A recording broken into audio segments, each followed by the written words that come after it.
Hey everybody, this is our first lesson today from the Guide to Effective Supervision from my friend Dick Alec, right? Dick's been in the business for well over 50 years. Dick, I think he sold his company for like 20-some million dollars. So he knows what he's talking about, and he gives a great foundational training with this, and so we're going to pass this on to you. Lesson 1 today is on defining supervision. Again, you'll find this in your manual there, your slide deck under lesson 1, and also you should read along with this book. Remember, reading is not optional in these lessons. You have to read this book, not just look at the slide decks. All right, so first things first. There's 2 basic definitions that we all think of when we're thinking in terms of supervision. First one is basically from the dictionary, right? That's the person who comes in on the account where the action or process of watching, directing, what somebody else does or how they do something, right? So that's basically just somebody sitting around watching you do your job and then telling you, hey, don't do this, or hey, do this. That kind of supervision is not what we want to see in our team, right? We want to see somebody roll their sleeves up, get right in there with them, and make sure they really understand how to do this. We use a process that we tell, we show, we do, and review. So I'm going to tell you how to do the process. So we have that Fast Start training manual that basically tells a person how to do all the basics on a cleaning process. And then, of course, that gets reinforced by our videos, and it gets reinforced by you personally, you, the team leader.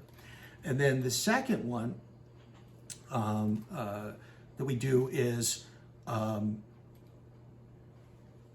showing them, is based on our definition, or Dick's definition, which is getting a quality job done with effective and efficient systematic processes and procedures that produce high satisfaction for the customer and the budgeted profit for the company. Again, it's all got to work. It's got to work for you, it's got to work for the client, and it's got to work for the company. If it doesn't work for all 3 of us, somebody's getting shortchanged, and we got to separate, part ways, right?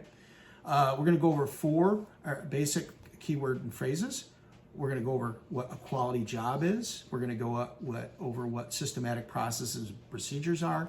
We're going to go over what high customer satisfaction is and what it means to be on budget. So on to the idea of quality. The definition of quality is whatever the customer says it is, right? Now, the way we combat this is our quality assurance guidelines that all of you guys had when you got started, all of our new employees get, and all the clients get. This keeps us all on the same page. So when we think of, in terms of what does it mean to be clean if we're doing a horizontal surface, is it's generally going to say something like to be free of all dust, dirt, soil, debris on that surface.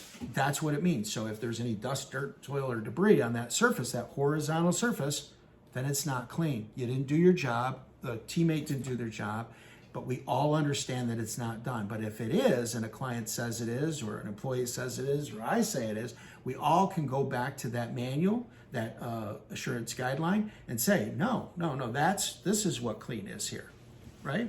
So that's a super important thing, is that we're all on the same page and that we can all direct each other back to that quality assurance guideline, so we all have a baseline to work from. Systematic processes and procedures, super important. So some things that we have systematic programs in place for is sales. So basically, just so you understand, when we get a lead in, either via phone or from the internet, we'll get a lead in. Myself or Bobby or the CHO will schedule in a meeting, and then I'll go out, I'll do a needs assessment. Sometimes it's just informational, and sometimes they raise their hand and they said, let's do a walkthrough, let's get a proposal started. So I get those things going, I present that to them. If they have some objections, I go over those objections with them, and then basically they say yes or no to it. Once they say yes, I turn that over to you guys, and then you gather the supplies, you and our CHO, and we stock them on the site, put the new employee there, and get them trained.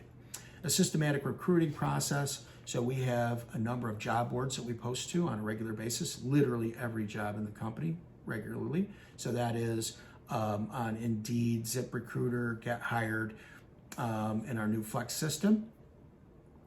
And so those leads come in. If they answered the correct way and they filled out a complete application, they move on to the next phase, which is an invite to an interview, and that could be either phone or Zoom. If they pass that, then they get invited on to do the video trainings for sexual harassment, workplace harassment, and OSHA. Once they've completed that, then they are either given a call and said, hey, welcome to the team, or hey, the slot is filled now, we're going to go to that hiring pool, are you interested? And that's their decision. The next one we have is a systematic orientation program. So with new employee training and follow-up training. So with the new employee orientation, basically what happens is employees onboarded virtually. They're giving their materials, the policy manual, all the basics that they need to know on the front end. They meet, they get their Fast Start training manual. One of you guys or a trainer hopefully is involved in the training process, at least with some oversight to make sure that they're being trained properly. And then we periodically do follow-ups. And the reason we do follow-ups is this. What happens is, over a period of time, is people get off track. Even though they know what they need to do, they cut a corner and it somehow works, and then they keep doing it and they develop a bad habit. When that happens, usually what happens is we'll start to get a complaint about the quality, because something starts to get missed on a regular basis and we have dirt scale buildup. So what we do is we have to decide, is this the person, or is this that they need more training? And that's where you guys come in a lot of times to make that assessment. Watch them. Why are they blowing the budgets? Why are they coming in way too soon? Why are they missing these items? What's going on? And so we continuously retrain. And then, of course, a detailed quality controlled system that is measurable by the customer, which is, again, making those calls and doing the surveys, right? So that's why getting those 5 for 5s is so important. It's important to you because you get a little bit of bonus, but it's really important for that customer to give us direct feedback. Even though we're doing transparent inspections, even though you guys are operating at a very high level, even though we have quality assurance guidelines, things still fall through the cracks and people still make mistakes. Now we get on to high customer satisfaction. What does that really mean? It means the difference between customer service and customer satisfaction, right? What is it? It's the difference between those two things. It's between placating somebody or taking care of them after you screw up, or taking care of them before, during, and after mistakes are made, so that there's a real relationship built there. It's basically concept versus demonstration. Our version of customer relations is anything a customer perceives we do or do not do. It's a little bit different than what you see that Dick wrote here. Ours is a little tweaked. It is what it is. It's ours, right? And going along with that, basically what happens is we have to worry about perceptions. So you might clean an account and do a great job. You miss one little piece of paper, literally sometimes, over in a corner, and then somehow you miss that same piece of paper 3 or 4 days in a row. Client sees that, or one of the representatives see that, and they just assume you didn't clean anything. Well, we know here that that's generally not true. I'm sure it can be, but it's generally not true. What's true is you miss something. We want to pinpoint it through our customer survey, exactly what the problem is, right? And then tell you about it, you correct it, and then continue to follow up to make sure it never happens again, right? So as a team leader, sometimes without asking for approval, you're going to need to check on people in different areas of their accounts because you know that they've missed things in those areas, just to make sure that you're doing your follow-up. So tell, show, do, review, right? So I'm telling you when I first show you how, or tell you how to do it. Then I physically show you how to do it myself. Then I have you do it in front of me, and you do it in front of me over and over until you're doing it right. And then I constantly review you, like, okay, what color cloth is a orange, cloth? What item is a orange cloth used for? All right, we know that's toilets and urinals. But we constantly go over that with each other. Oh, what do we do after we mop a floor? We dry that floor. We want the customer to see what we see every single time. No exceptions to that, right? That's what we do as a company, and that's what we teach and review. At what stage do we change out a vacuum cleaner bag? At 1/3. Why? We're not trying to be cheap here. We're trying to give the customer the best, most suction power while we're going over it, yet trying to be efficient, so we're not going over something 15 times to suck it up, right? It just makes sense for all of us.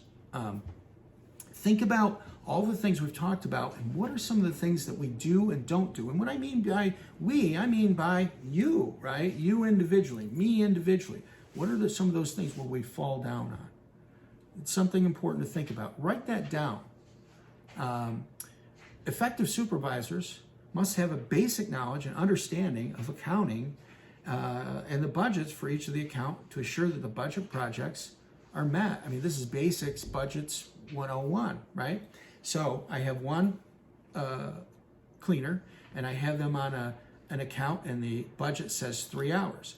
That cleaner gets that job done at 3 hours, plus or minus around 10%. Again, there could be extenuating circumstances in either direction. That's why we call you to follow up and find out what's going on. That's why you're going to call your team to find out what's going on if someone in your team isn't working on budget. And there could be very valid reasons why, a million of them. So we never make an assumption that there's obviously a problem unless that's a pattern. Once that becomes a pattern, we're going to stop it, right? We're going to find out, is this a training issue now? Or is this a personality or personnel issue? Like, this person just moving too slow, this person's moving too fast and missing things, this person isn't even doing their job, or this person might have an attitude, and so the attitude shows through the quality of work. Whatever the case might be, we want to get to the bottom of it right away.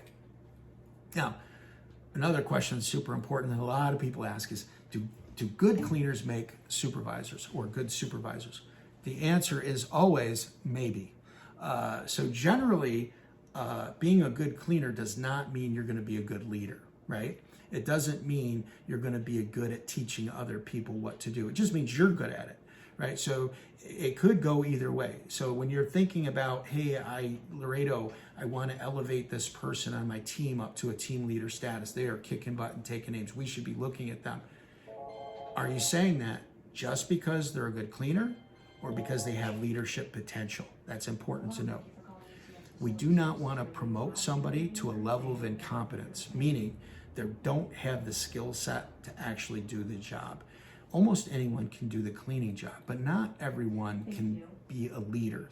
Not everyone can train. Not everyone can extend their hand out and say, hey, let me help you with this. It's my job to make you successful. That's not a given. Now, moving forward, here's a couple of questions you should be answering. I'm going to just say them right now, but of course they're in your book, they're in your app. Answer them and make sure that they're answered correctly. What other definitions of supervision do you personally have, right? Quick, answer it. Describe a time when you lost a customer, or we lost a customer, and felt like we were doing everything that's in the spec.